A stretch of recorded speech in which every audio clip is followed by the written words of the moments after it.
You can't talk about Metal Gear without first talking about Hideo Kojima. Kojima grew up loving film and TV, especially American television, watching anything that was on, including shows like Bewitched and I Dream of Jeannie.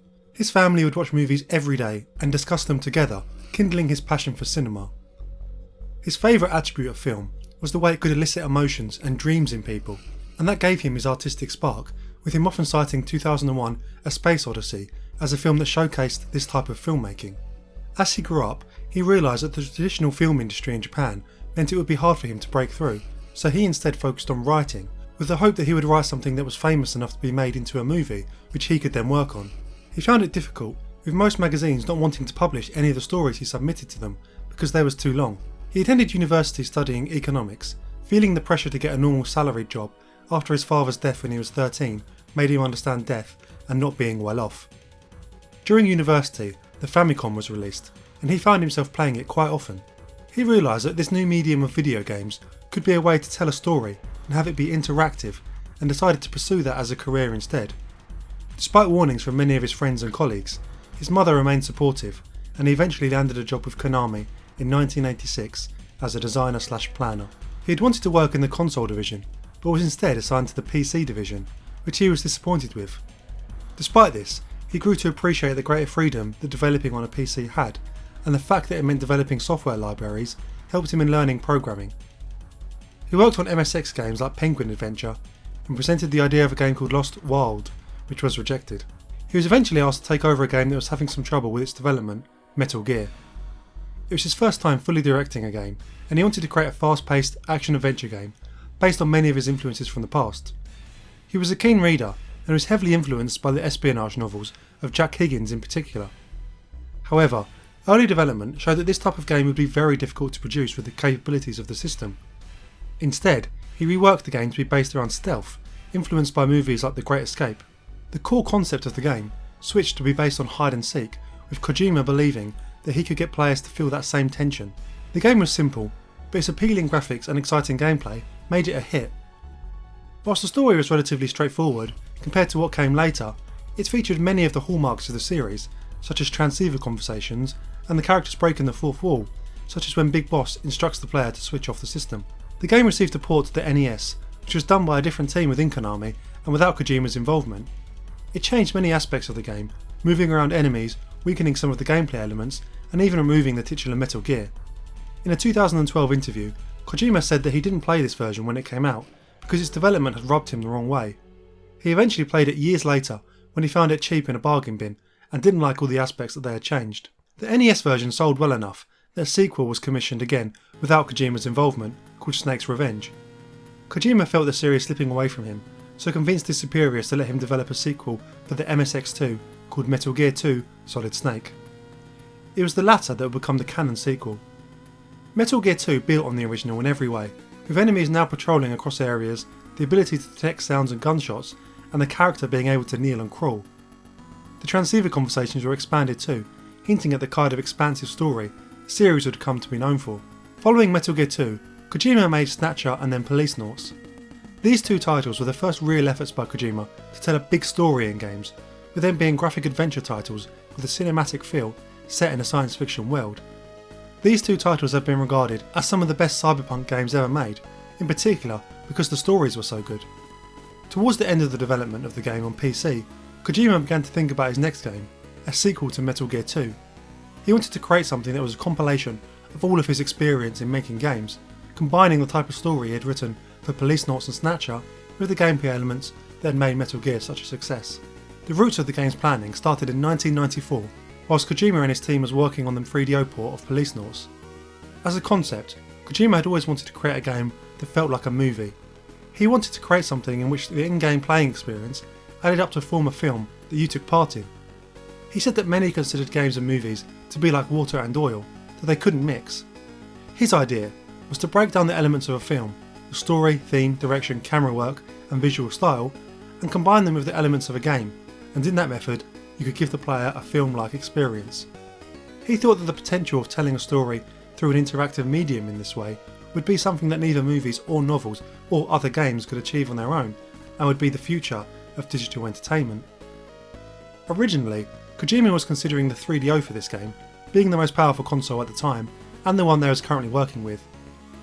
However, when he found out about the specs and capabilities of the upcoming PlayStation, he realised that would be the console that could achieve his vision. He wanted to create a world in polygons, and he believed that by doing this, instead of tricking the player into thinking they was playing in a real world, it would actually be a real digital world. Planning for the game started in 1994, and this stage would last around 2 years. For these first 2 years, Kojima was still working on the various ports of Policenauts, so Metal Gear Solid was not his primary focus. Instead, the goal was to create the foundations for what would come later. The core concept would be that although the game was in 3D, it would retain the hide and seek elements that made the previous games popular, with the game world and story being the things that change. Between 1994 and 1996, they commenced on what they called an experimental phase. Programmers experimented with the PlayStation hardware, working out the best way they could create a fully 3D world, what effects they could use, and any possible memory limitations. They researched ways to try and show realistic motion in polygons and have them interact with the game environment. Apart from the programming side, work was also done on the design of the game in this period. Yoji Shinkawa, who had worked with Kojima on Policenauts, was put in charge of the character and mech designs of the game, as well as having input on the artistic direction as a whole. The first thing that Shinkawa did in this period was design Metal Gear Rex. It took him a month to do the initial sketch, before then taking another month to create a 3D model out of it. This model was made by using clay to make the basic shape of the model, then heat pressing plastic boards to its surface. He then took various parts from different model kits and combined it all to make the model. Shinkawa did some other early designs for the characters throughout 1995, but his main focus was still on Policenauts. In 1996, Konami would establish Konami Computer Entertainment Japan, a new company that was set up to create Metal Gear Solid and begin the development in earnest, now that the final port of Policenauts was due to wrap up. Kojima was to gather the staff to work on Metal Gear Solid and build up this new studio from the ground up after it was established in Tokyo. He brought over much of the Policenauts staff, including Yoji Shinkawa and Yoshikazu Matsuhana, who had become the assistant director on the project. Kojima had a more open attitude towards hiring staff than was the standard at the time. He has stated that he looked for people with passion and people that were good at working in a team. He valued creativity more than experience and would even hire programmers that had never programmed before, trusting in their passion and their ability to learn alongside the development of the project. He also hired people based on recommendations from his friends, such as hiring So Toyota, the motion director, based on a recommendation from Shinkawa. Additionally, some of the staff came from Konami's own programming school. This attitude did cause some problems near the start of development, as it meant that lots of people had to be trained, and there were many cases of trial and error, as most of the staff had never worked on a game before. They were doing this at the same time as developing the tools for the game, such as the one which would let them edit polygons, which took half a year alone. Ultimately, this tight-knit clan of developers came to be known as the Kojima Group within Konami, reflecting his attitude towards game development.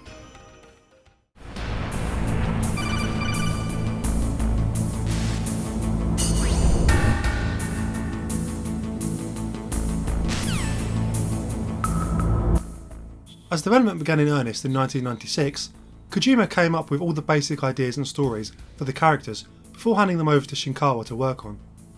Kojima allowed Shinkawa a good degree of freedom. For example, his original idea for Otacon was a fat man who wore a baseball cap and ate chocolate whilst coding.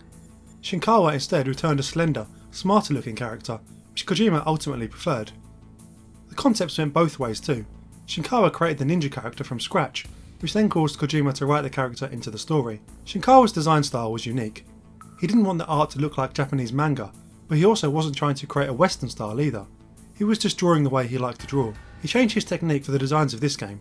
Previously, he had designed using oil paintings, but now he used line brush drawings, which he scanned into his Mac to digitally colour. Kojima was always fascinated by intelligent, career-driven women and scientists, so always designed roles for them in his games. The main character for Metal Gear Solid would again be Solid Snake. Snake's name came from Snake Plissken, the main character in Escape from New York, a film that Kojima liked. Kojima had originally wanted the Solid Snake in this game to be quite different from the ones in previous games, and envisioned an older, hard-boiled character. Shinkawa convinced Kojima that this was the wrong way to go, and instead propositioned that the character should be younger. Kojima agreed, thinking that he should be nimble and muscular, an anathema to the large muscular action stars like Schwarzenegger. Kojima's reasoning was that for a character to be stealthy, they shouldn't be too large. He specifically said that he was thinking of Jean-Claude Van Damme's body with a young Christopher Walken's face for this new design. Kojima said there was multiple reasons for naming the game Metal Gear Solid. The first was that it was a continuation of the series. The second was that Solid could refer to fully polygonal cubic structures. And finally, it was Solid Snake's name. It was important for Kojima that in this new 3D world, the designs for everything else in the game were authentic. He had a connection with Motosada Mori, a Japanese weapons expert who sent him to the US. Whilst there, Kojima spectated on SWAT practice, as well as seeing a tank practice manoeuvres conducted by the National Training Centre. He had the opportunity to get inside an M1 Abraham and Bradley M2 tank and talk to the operators and military personnel. The contingent took plenty of photos of tanks and weapons, as well as warehouses and other military buildings. Back in Japan, Kojima continued this research, visiting military bases in Yokosuka and Yokohama, visiting radar installations, and attending demonstrations by the Self-Defense Force. Early on, Kojima decided that the game needed to be open in its structure. He thought that this approach would let players feel as if they were actually in the base, and give them a much greater sense of suspense. It was important to him to get the feeling of being on the base right, and this was more important to him than making the graphics superior. They were just a tool to achieve that. The game took place in a remote Alaskan nuclear weapons disposal facility called Shadow Moses. A group of terrorists had hijacked the base and were threatening to launch a nuclear weapon using Metal Gear unless their demands were met, namely the return of the remains of Big Boss. Solid Snake is brought out of retirement to infiltrate the island, rescue DARPA Chief Donald Anderson and Armstech President Kenneth Baker, and neutralise the nuclear threat. He was sent in with a support staff who would help him via codec transmissions. This consisted of Colonel Roy Campbell, Naomi Hunter, Mei Ling, Nastasha Romanenko and Master Miller. Along the way, Snake would pick up new allies, namely Campbell's niece Meryl Silverberg, whose design originated in Policenauts, and Otacon, the scientist who developed Metal Gear. He would have to overcome many challenges throughout this journey, including fighting tanks and helicopters, as well as the members of the Foxhound unit that had taken over the base. Each of these members consisted of a boss fight in some way, with Liquid Snake, Revolver Ocelot, Vulcan Raven, Psycho Mantis and Sniper Wolf providing the bulk of the challenge, with other members like Decoy Octopus going down different paths.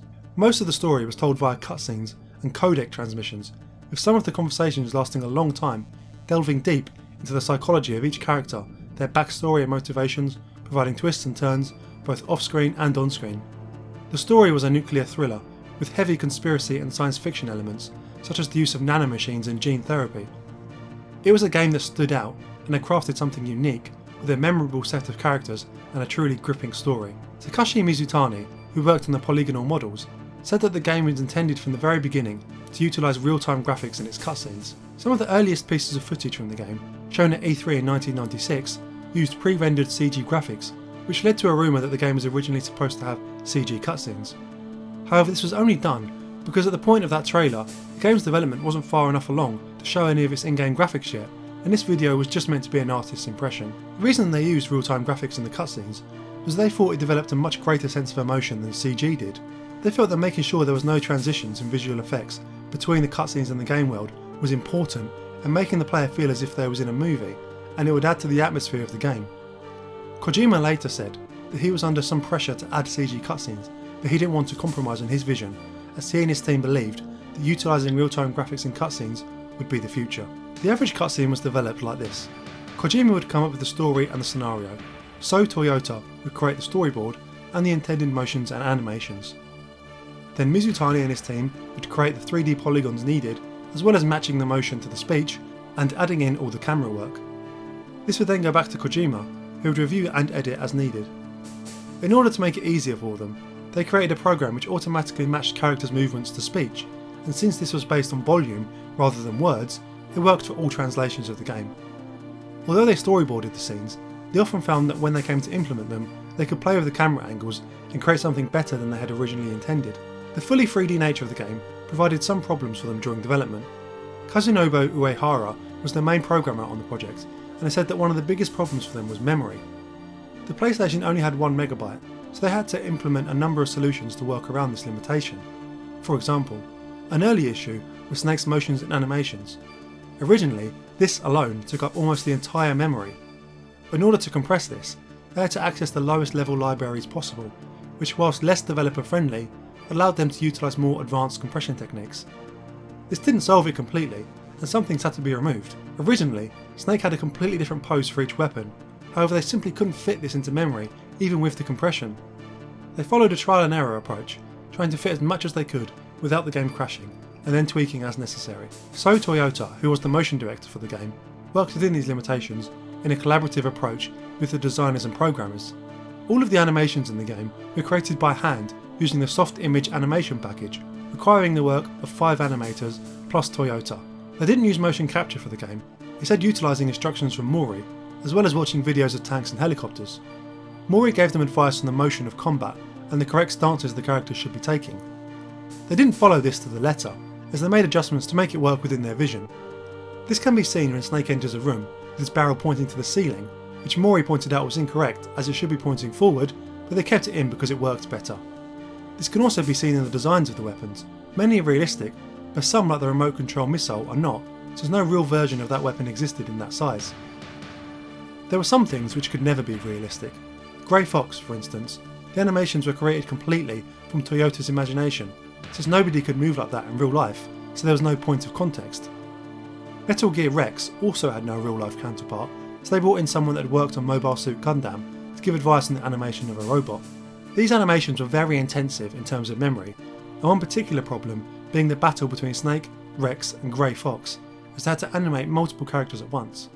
The most difficult was a piece of cloth flapping in the wind, which took a week on its own to get looking right, since they were animating by hand and didn't have a physics engine to create it for them. Additionally, they found animating the animals difficult, since they could come across looking robotic, so they took a lot of time to make sure they got the emotion right. There were other optimisations they had to do to save on memory. For example, since the game takes place in Alaska, there are many scenes with falling snow. Instead of having snow actually be rendered and fall in the game world, instead, it just existed wherever the camera was, and just rendered slightly in front of it. This gave it the same effect, but saved on memory and processing. The CPU, on the other hand, they had a little more wiggle room with. On average, the game utilised between 70 and 80% of the CPU's overhead, with the most intensive process being the rendering of the graphics and the program which constantly checked whether or not Snake was visible from different points and different enemies' lines of sight. Another trick they used to save on processing was that the characters were slightly less detailed the further away they were from the camera. The programmers were very happy with the fact that the game ended up being very quick and responsive. Responsiveness was key during development and was one of the reasons they went with an overhead style, which Matsuhana described as a radio-controlled style. They felt that a top-down style worked best because it let the players react quickly in different situations. In a 3D view that wasn't overhead, the player could have to turn before moving forward, and they thought that style of movement was too slow to allow the player a fair chance of escaping if they got noticed. This was coupled with the fact that they didn't implement fading techniques in the game, so from a first-person or overhead view, the game ran slower, so it saved on processing to be able to render it from this viewpoint. The other reason was that Kojima personally felt motion sickness when he played any 3D game from that angle, so was never keen on it. They had originally planned on creating a program which would let them quickly render buildings and rooms and move about them. Whilst investigating this, they found it was just simpler to make everything with Lego and got a small camera from Sony to create the various scenarios, utilising Lego models as well as the model of Rex that Shinkawa had made. Most of the game's areas and room layouts were developed with Lego first, before being built into the game. Mizutani's team created over 1,000 different 3D models for the game, and most of it went into the background scenery, with each person on the team specialising on a different aspect, for example, buildings or mechanics. The 3D modelers found a problem when converting some of the scenarios into the game due to the game's art design. Metal Gear Solid has very dark tones, featuring a lot of dark blue, green, white, brown and black. It doesn't feature bright colours, so this meant that when the team wanted to highlight an objective, they couldn't use a splash of colour, as that wouldn't fit with the colour scheme. Instead, Mizutani stated that they utilised light and darkness, with bright lights directing the player and shadows concealing secrets. They doubled down on this, wanting to give the models and textures a dirty look that specifically set them apart from the bright, clean graphics that many Japanese titles were known for at the time.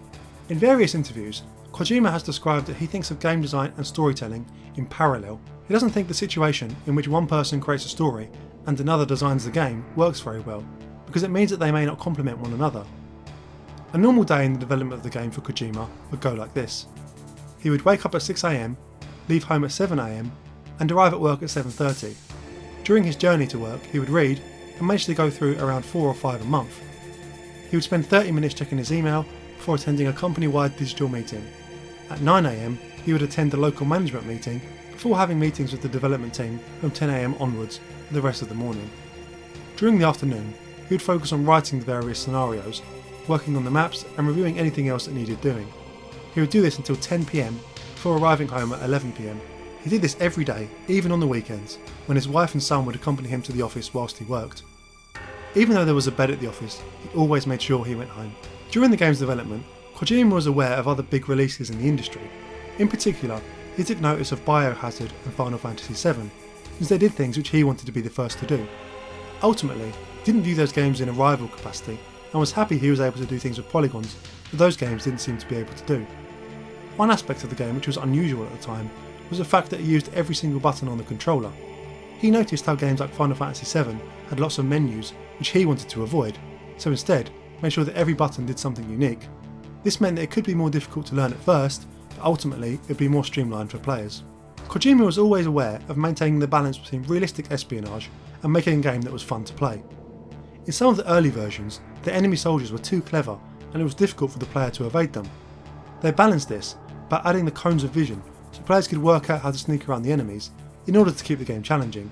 They made it virtually impossible to shoot your way through the game, with the player being shot down very quickly if they attempted to do so, with Kojima's idea being that if a player was killed, they'd have to rethink their strategy and how they approached that area. He was worried that because Metal Gear Solid may be available to a larger audience than the original Metal Gear games were, many gamers would not understand the stealth approach. They remedied this by making the first area of the game force the player to wait for a lift whilst hiding and making it obvious that you couldn't shoot your way through, setting up the strategies to use going forward. Even though they did this, he worried about this throughout the game's development, as whenever they showed it at trade shows or in adverts, players would only play it quickly and not give it the time to understand the gameplay. Kazuki Muraoka was the sound effects director on the project. Muraoka had been part of Konami since 1984, starting as a programmer on Contra before working in the United States on Blades of Steel, before returning to Japan and working with Kojima on Metal Gear, Snatcher and Policenauts, amongst other titles. Muraoka used Konami's inbuilt sound editor on a PC to develop the sound, along with a synthesizer and sound sampler. Whilst it was common at the time to develop the sound of a sequencer and later convert them to a PlayStation, Muraoka had his sound editor directly connected to a development board of a PlayStation so he could produce sounds directly from the console. The starting point for the sound effects was the special effect library at Konami. It contained around 300 CDs of sound effects from all of Konami's titles over the years. In addition, they used some sound effects from American companies, mostly for the helicopters and guns. However, they had to alter and modify all of these to work within the atmosphere of the game. The helicopter sounds in particular took almost a month to produce. The basic sample they had was just one revolution of a blade, so they had to multiply this and add in Doppler effects depending on the distance. Some of the sound effects were custom made. For example, the sound of the doors was created by mixing a low bass drum percussion noise with a high pitched electronic sound. Like all parts of the development, there were some limitations on what they could do. The PlayStation has 24 sound channels, of which 8 were used for sound effects. This produced problems in certain areas, such as when Snake is climbing stairs whilst being shot at, and the footsteps from Snake and the guards, as well as the sound of the guns firing and bullets ricocheting, which meant they had to tweak the scenario to get it to work right. One thing the sound team was very proud of was that they created environmental depth. Using the footsteps as an example, the sound gets louder the closer the guards are to you, and tracks from left to right in stereo depending on their position. They designed sound to 64 possible points around the player, with 128 levels of volume, which is given to the programmers to implement. This sound design then affected the gameplay, as there are parts of the game without a radar, such as when Snake is hiding under things, that require the ability to know where the enemy is through other means. The music of the game was developed a little differently to many titles of the time. Konami usually didn't hire musicians for each project. Instead, they had an in-house group of musicians who did the music for all of their games, known as the Konami Kukaya Club. The main theme was created by Tapi Iwase, whilst the other music was created by Hiroyuki Togo, Takanori Ishiyama, Lee Jeon-myung, and Maki Kurioka, with Kazuki Muraoka also contributing.